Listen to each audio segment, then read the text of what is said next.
नमस्कार मित्रांनो, स्वागत आहे तुमचं पुन्हा एका नवीन व्हिडिओमध्ये.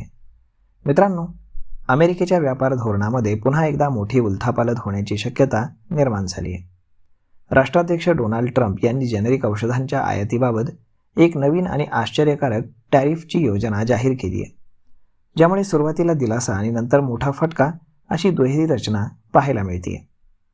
या योजनेपासून येणाऱ्या 1 ऑगस्ट 2026 पासून पुढच्या तब्बल 2 वर्ष अमेरिकेमध्ये येणाऱ्या जेनेरिक औषधांवरती कुठलाही आयात कर हा लागणार नाही.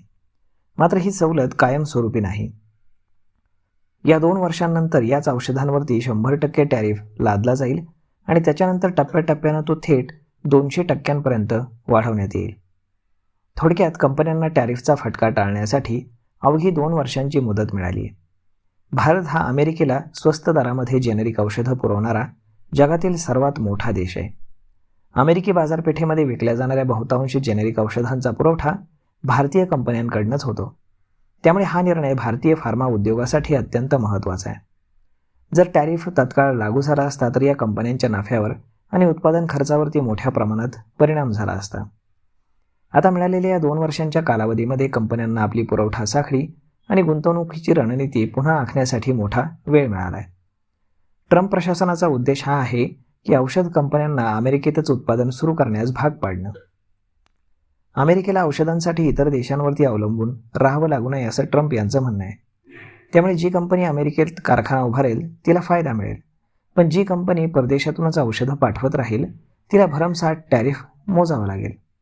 हा निर्णय ट्रम्प यांच्या अमेरिका फर्स्ट या उत्पादन धोरणाचाच एक भाग मानला जातोय. जर भविष्यामध्ये 100% आणि त्यानंतर 200% टॅरिफ प्रत्यक्षामध्ये लागू झाला तर भारतातून अमेरिकेला औषधं पाठवणं प्रचंड महाग ठरेल. अशा परिस्थितीमध्ये भारतीय कंपन्यांसमोर प्रामुख्यानं 3 पर्याय राहतील. अमेरिकेमध्ये स्वतःचे नवीन कारखाने उभारणे, स्थानिक कंपन्यांसोबत करार करून कॉन्ट्रॅक्ट मॅन्युफॅक्चरिंग करणं किंवा मग संपूर्ण पुरवठा साखळीची पुनर्रचना करणं.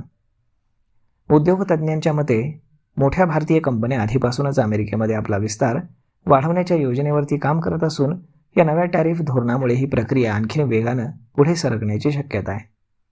जर तुम्ही फार्मा क्षेत्रातील शेअर्समध्ये गुंतवणूक करत असाल तर पुढील 2 वर्ष या कंपन्यांसाठी तुलनेनं स्थिर राहतील, परंतु त्यानंतरचं धोरण मात्र अनिश्चित आहे. कंपन्या अमेरिकेमध्ये उत्पादन सुरू करतात की नाही यावरती त्यांच्या भविष्यातील नफ्याचं गणित हे अवलंबून असेल. गुंतवणूकदारांनी या कंपन्यांच्या अमेरिकेतील विस्तार योजना आणि व्यवस्थापनाच्या भूमिकेवरती बारकाईने लक्ष ठेवणं अत्यंत गरजेचं आहे. तर मग मित्रांनो, अशा पद्धतीनं ट्रम्प यांनी पुन्हा एक विचित्र निर्णय घेतलेला आहे. यावरती आपलं मत काय हे तुम्ही आम्हाला कमेंट करून नक्कीच सांगा. आणि जर हा व्हिडिओ तुम्हाला आवडला असेल तर आपल्या जवळच्या मित्रमंडळींसोबत देखील हा व्हिडिओ तुम्ही शेअर करायला विसरू नका. धन्यवाद.